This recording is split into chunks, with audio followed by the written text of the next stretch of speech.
Nesse momento, vamos então abrandar os nossos corações,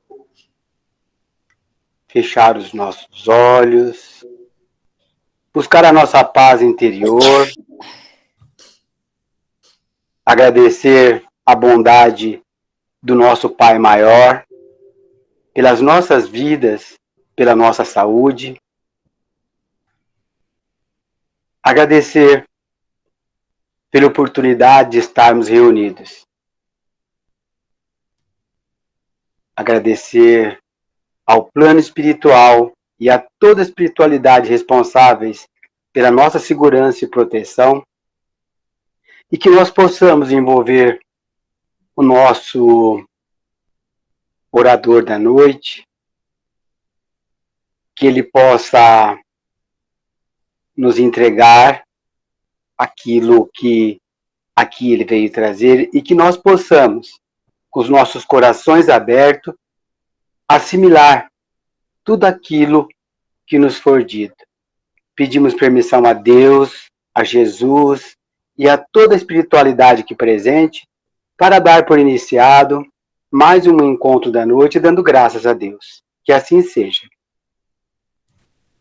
Então, coube a mim a lição 24, os sinais da renovação do livro Jesus no Lar.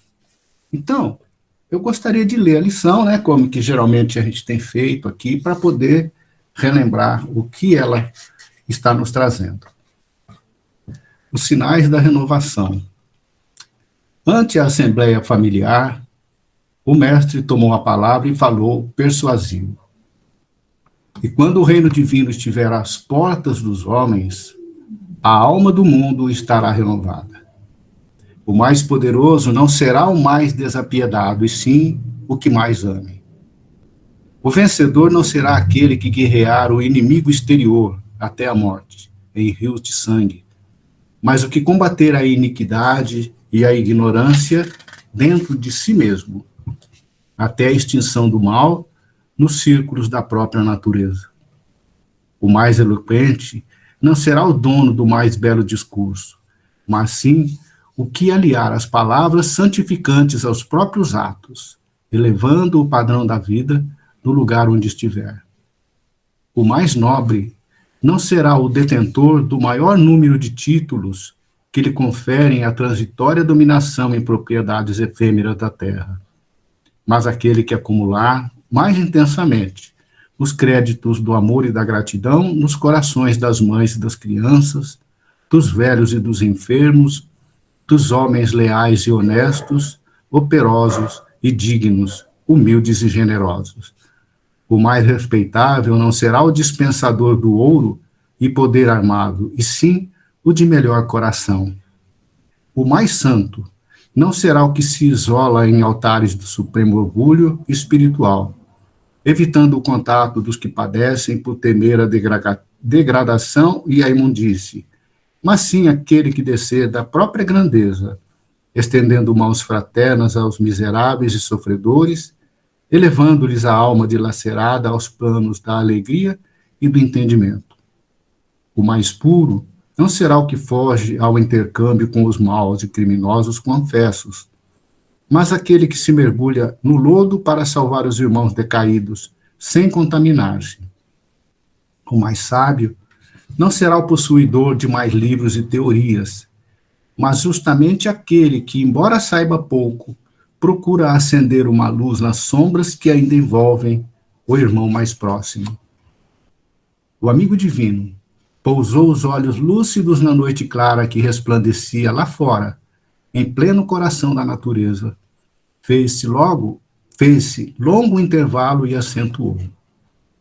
Nessa época sublime, os homens não se ausentarão do lar em combate aos próprios irmãos, por exigências de conquista ou pelo ódio da raça, em tempestades de lágrimas e sangue, porquanto estarão guerreando as trevas da ignorância, as chagas da enfermidade, as angústias da fome e as torturas morais, que todos os matizes.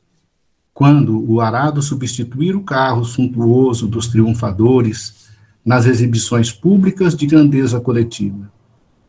quando o livro edificante absorver o lugar da espada no espírito do povo, quando a bondade e a sabedoria presidirem as competições das criaturas para que os bons sejam venerados, quando o sacrifício pessoal em proveito de todos constituir a honra legítima da individualidade, a fim de que a paz e o amor não se percam dentro da vida, então uma nova humanidade estará no berço luminoso do reino divino. Nesse ponto, a palavra doce e soberana fez branda pausa e lá fora, na tepidez da noite suave, as estrelas fulgentes a cintilarem no alto pareciam saudar essa era distante. Eu queria cumprimentar também o Cláudio, esposa, que eu não tinha percebido a presença. Boa noite, Cláudio. É bom ter você aqui com a gente também. Então, meus amigos, eu acho essa lição simplesmente espetacular. Mas eu entendo que para fazer o comentário dessa lição, nós precisamos do auxílio de uma outra obra. Então eu vou começar o nosso comentário fazendo referência a uma obra da codificação espírita que, infelizmente, ela é muito pouco apreciada pelo espírita comum. Quando eu falo do espírita comum, eu estou me referindo àqueles frequentadores que têm ido às casas espíritas apenas assistir a palestra e tomar um passe que a casa oferece. Aqueles que, por motivo ou outro, apenas frequentam nesses momentos. Embora muitas casas tenham estudos com essa obra, muitas outras casas espíritas ainda não dão a ela o valor merecido. E a obra que eu me refiro é a Gênese, de janeiro de 1868. É a última das obras básicas. E no último capítulo desse livro, que é o capítulo 18, Os Tempos Estão Chegados, Sinais dos Tempos, nós vamos perceber que entre a descrição de Neio Lúcio, com palavras de Jesus, e o texto da Gênese, existe uma abordagem semelhante, mas com uma diferença que é fundamental. É fundamental, mas é confortadora. Fundamental e, ao mesmo tempo, confortadora. Enquanto na obra de Jesus, no lar, Jesus anuncia que os sinais da renovação estão para uma época distante, para que aconteça a renovação da humanidade, para que se inicie o reino divino, na Gênese de Kardec, nós vamos encontrar, quase 2000 anos depois, que os tempos a que Jesus se referia estão chegados. O texto é muito extenso e não tem como a gente ler esse texto para mostrar realmente a grandeza dessas páginas que estão contidas nesse capítulo. Por curiosidade, alguém já leu esse capítulo da Gênese? Já leu? O César já leu, muita gente já leu, né? Então, a minha sugestão é essa. Quem ainda não leu, é interessante fazer a leitura. E quem quiser também aproveitar, fazer a leitura desse capítulo inteiro com aquilo que está descrito no Jesus no Lar, vai ficar muito mais interessante ainda. E quando Neio Lúcio, quanto a ele, quais são esses sinais que indicam que o reino divino está às portas dos homens? Se nós estivermos atentos ao que tem acontecido no mundo, e o conhecimento que nós temos da doutrina, o que ela faculta para nosso conhecimento, seja de maneira mediúnica, ou seja pela interpretação dos nossos amigos, que mesmo não sendo nas obras da mediunidade, eles trazem para nós muitas informações, nós podemos identificar com facilidade os acontecimentos que estão ocorrendo na nossa humanidade e que demonstram que nós estamos passando por um processo de transformação. Um processo de transformação que a doutrina já nos avisa com antecedência que nós iremos passar. Não diz quando, mas para as leituras atentas que nós fazemos, essa obra já está começando a ser feita. Quando nós lemos as obras básicas. Quando lemos as obras básicas, nós vamos perceber que isso tudo já está no começo dos acontecimentos. Então, hoje, nós temos a facilidade de saber tudo o que acontece no mundo. Ou melhor, até fora do mundo. Quem de nós ainda não viu as imagens de Marte que aquele robô consegue passar para nós lá de cima? Quem não conseguiu ver ainda? Eu acho que todos nós. Então, materialmente, nós já progredimos de uma maneira esplêndida, de uns tempos para cá. O progresso da ciência correu rápido. Eu, nos meus 72 anos já, eu já presenciei um monte de coisas de evolução material. Eu não andei de carroça, mas é o tempo ainda que tinha carroça. Há 70 anos atrás, os mais jovens não presenciaram isso. Mas nós já presenciamos coisas que aconteceram assim, de maneira vertiginosa, muito rapidamente, apressando o progresso material da humanidade. Então, materialmente, nós já progredimos bastante. Eu não acho falta de nada mais que possa dificultar a minha vivência material.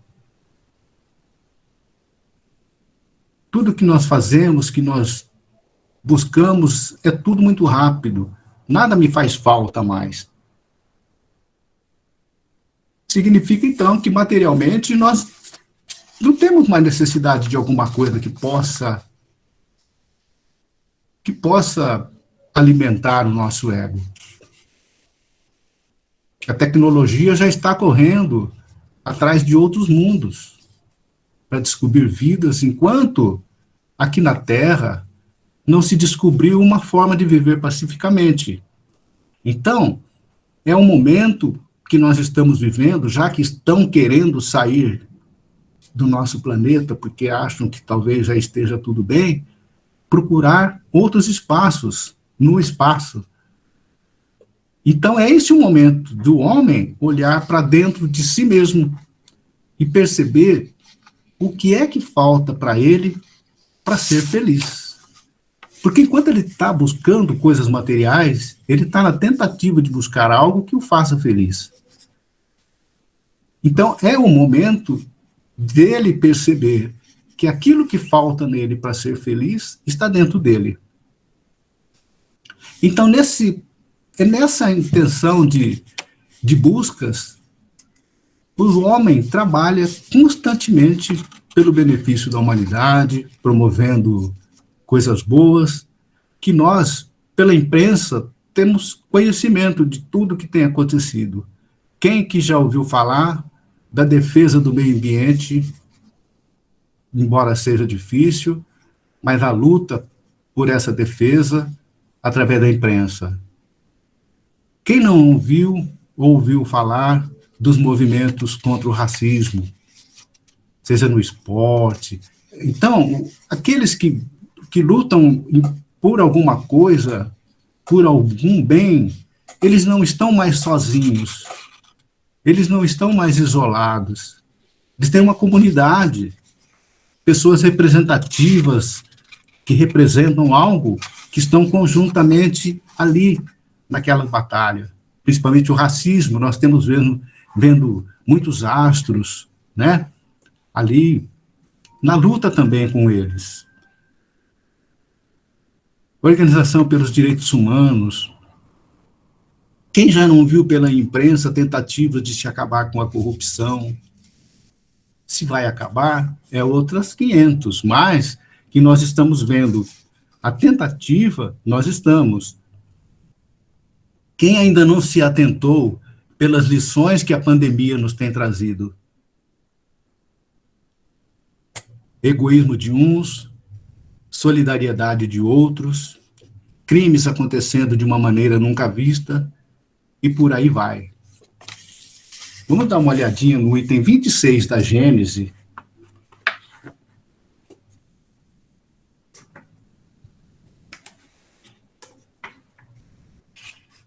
O item 26 da Gênese diz o seguinte, que o número de retardatários ainda é, sem dúvida, grande.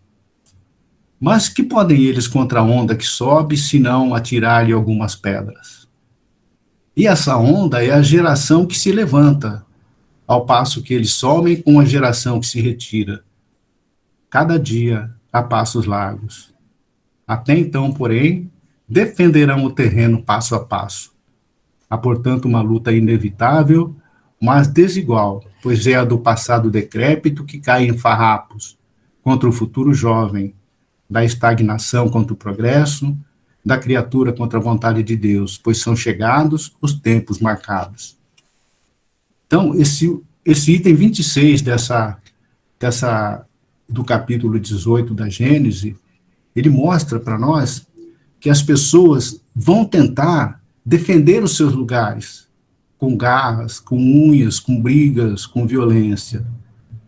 Até essa situação que nós estamos vendo hoje, não apenas no Brasil, mas no mundo inteiro, de violências, as pessoas procurando ali não largar, não perder o seu espaço. Então, no capítulo Sinais dos Tempos, ele começa dizendo assim, os tempos marcados por Deus são chegados, dizem de todos os lados, em que grandes acontecimentos vão se realizar para a realização da humanidade. Então, a Gênese não deixa dúvida nenhuma para nós, que esse momento já chegou. Basta que nós tenhamos olhos de ver, ouvidos de ouvir, que nós vamos acompanhar pelas leituras das obras básicas, que muitas vezes, grande maioria dos espíritos esquecem, e não acompanham esse processo. Outro trecho que ele diz assim, a humanidade realizou até hoje incontáveis progressos. Os homens, por sua inteligência, chegaram a resultados que jamais atingiram sob o ponto de vista da ciência, das artes e do bem-estar material. Resta-lhe ainda um imenso progresso a realizar, é o de fazer reinar entre eles a caridade, a fraternidade, a solidariedade, para assegurar o bem-estar moral. Então, é esse processo de bem-estar moral que é preciso fazer reinar, é que está causando esse desconforto todo na sociedade, tanto do nosso país como em outros lugares. Por isso que nós vemos, a impressão que tem é que está aumentando os crimes, estão aumentando tudo que a gente acha que as coisas estão piorando, né? Mas, na verdade, não tem nada que piora, as coisas melhoram, apenas acontece o que tem que acontecer. Então, nesse tempo, não se trata de uma mudança parcial, de uma renovação limitada a uma região. Olha que trecho interessante. A uma região, a um povo, a uma raça. É um movimento universal. Esse movimento é universal. Ele se opera no sentido do progresso moral. Então, não é só a Terra que, pelo que a gente lê, está passando por esse processo. Uma mudança tão radical como a que se elabora não pode realizar-se sem comoção. Há a luta inevitável entre as ideias. De tal conflito, nascerão forçosamente perturbações temporárias, até que o terreno haja sido desobstruído e o equilíbrio estabelecido. Eu não vou ler mais trechos aqui, porque senão ele fica muito grande também, né? Então aí não vai... A humanidade terrestre, chegada a um desses períodos de crescimento, está totalmente, há quase um século, no trabalho de transformação. Ou seja, Na elaboração desse livro, em 1868, já fazia 100 anos que esse processo de transformação da humanidade, pela Gênese, já estava acontecendo, né? Então, quem de nós ainda não viu, pela imprensa, a agitação moral que o nosso país está passando? Agitação moral que o planeta também deve estar passando. Agitação moral na política, nos poderes constituídos. É a luta das ideias. É aquele fator onde o mal quer segurar o espaço para não dar lugar para o bem. E essa luta ela vai continuar. São essas agitações que nós devemos estar atentos para fazer as interpretações necessárias para o entendimento daquilo que a doutrina nos oferece. Porque se nós quisermos fazer a transformação moral, nós não podemos esperar que haja cataclismas no planeta para que a gente observe esses acontecimentos e fale, olha, o planeta está se transformando. Basta que a gente observe os acontecimentos morais da nossa humanidade. É tirar o velho hábito e substituir por novos comportamentos. Substituir os vícios pelas virtudes. E agora, saindo desse fator que nós estamos analisando e falando do geral, eu acho que o importante é nós fazermos uma leitura para nós. Porque a lição, todas as lições que nós lemos, elas, principalmente de cunho moral, elas têm que dizer alguma coisa para aquele que lê. Aquele que lê é que está sendo o beneficiado da leitura, aquele que lê é aquele que vai analisar a si próprio para saber daquela leitura o que é que está se encaixando com ele. Porque se nós ficarmos fazendo leituras morais e observar o comportamento dos outros para criticar, para condenar, nós estamos deixando de olhar para dentro de nós mesmos. Então, a leitura, quando nós fazemos, principalmente desse texto, quando nós vemos a observação a respeito das virtudes, a respeito dos vícios, nós precisamos trazer a leitura para dentro de nós. Cada um de nós observar aquilo que se encaixa dentro da nossa vida. Então, na página 108 da leitura que nós fizemos hoje, nós temos essa observação interessante, um trecho, que o mais eloquente não será o dono do mais belo discurso, mas sim o que aliar as palavras santificantes aos próprios atos, elevando o padrão da vida no lugar onde estiver. Entende?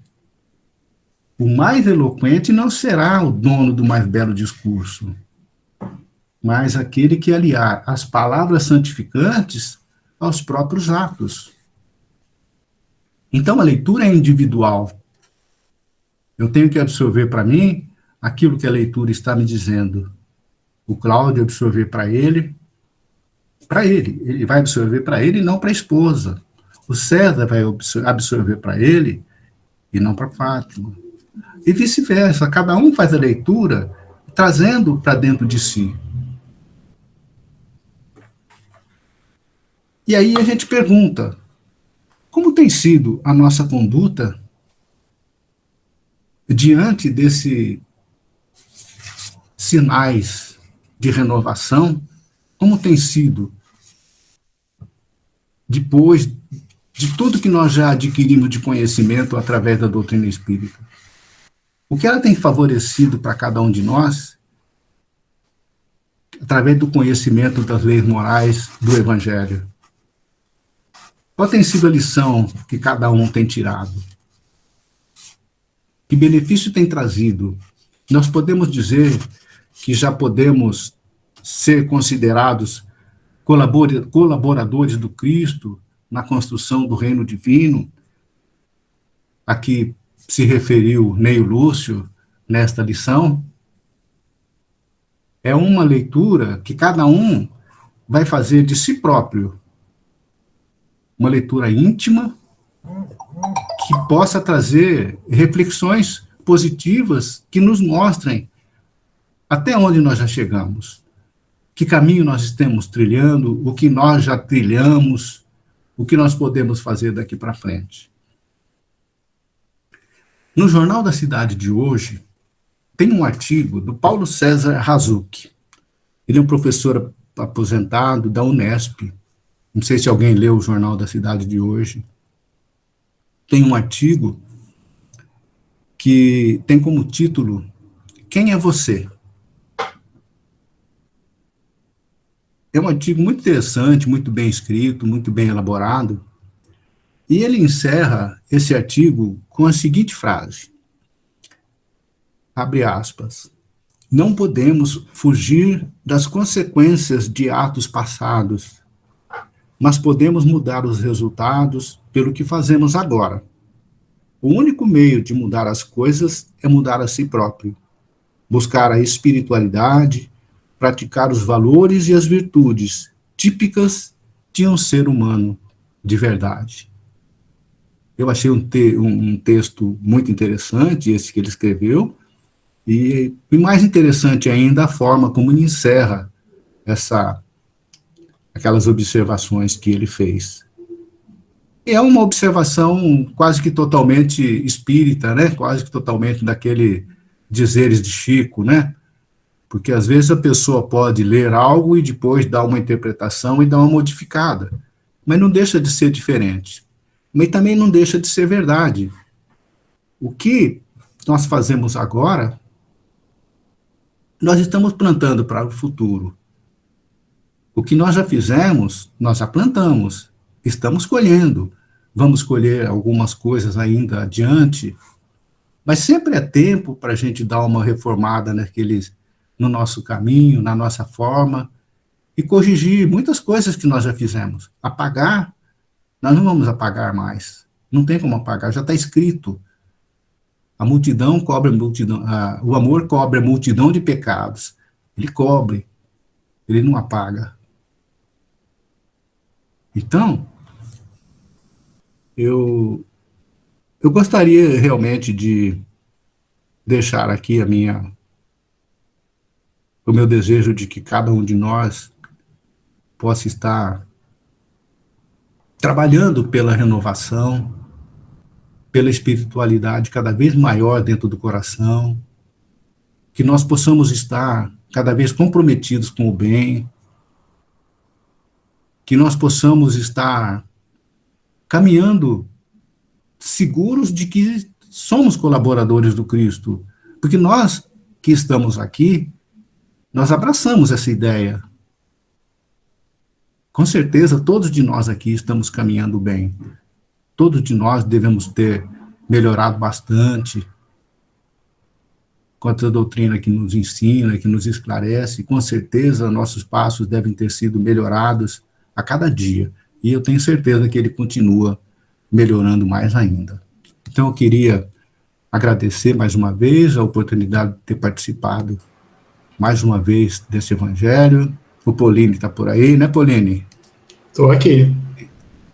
Então, eu queria agradecer mais uma vez a oportunidade de estar com vocês. E quero desejar a todos um final de domingo muito bom, que possamos ter uma semana muito boa, que possamos ter um 7 de setembro tranquilo, sem tudo aquilo que esperam que aconteça, que possam as pessoas estarem sintonizadas, pelo menos a maioria, com o bem, para que tudo transcorra na normalidade.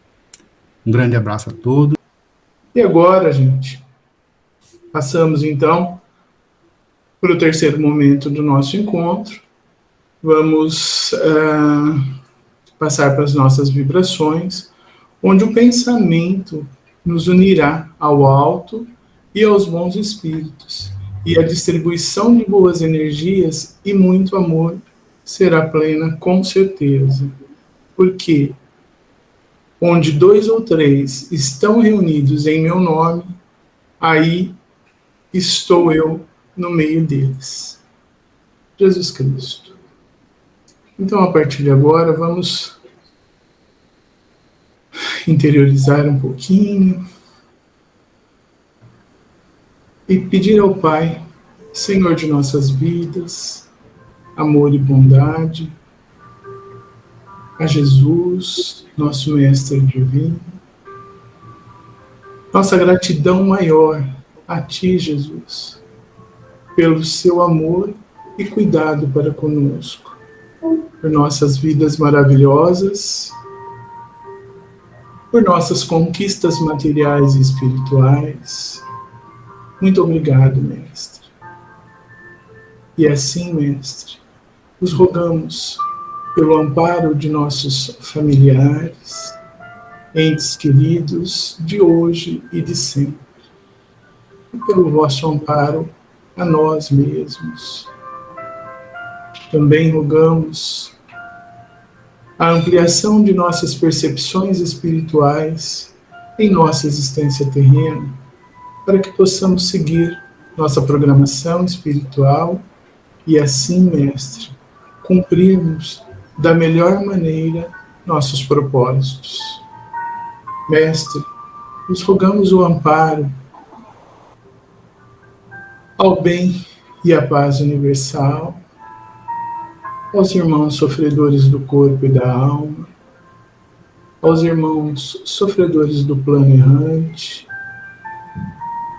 aos irmãos sofredores pela desistência antecipada da vida física, aos irmãos encarcerados, aos irmãos sem teto pleno para habitarem, aos irmãos idosos e também todas as crianças, inclusive as que chegaram recentemente a este mundo, aos irmãos desempregados e a todos os nossos bons espíritos, nossos anjos da guarda, que nos protegem, nos iluminam, tanto na Casa Vicente de Paulo, quanto a nós mesmos. Enfim, Mestre, a todos os seres encarnados e desencarnados, rogamos a coragem, a paciência e a resignação, para que sigamos nossas caminhadas no bem e sempre adiante. Que assim seja.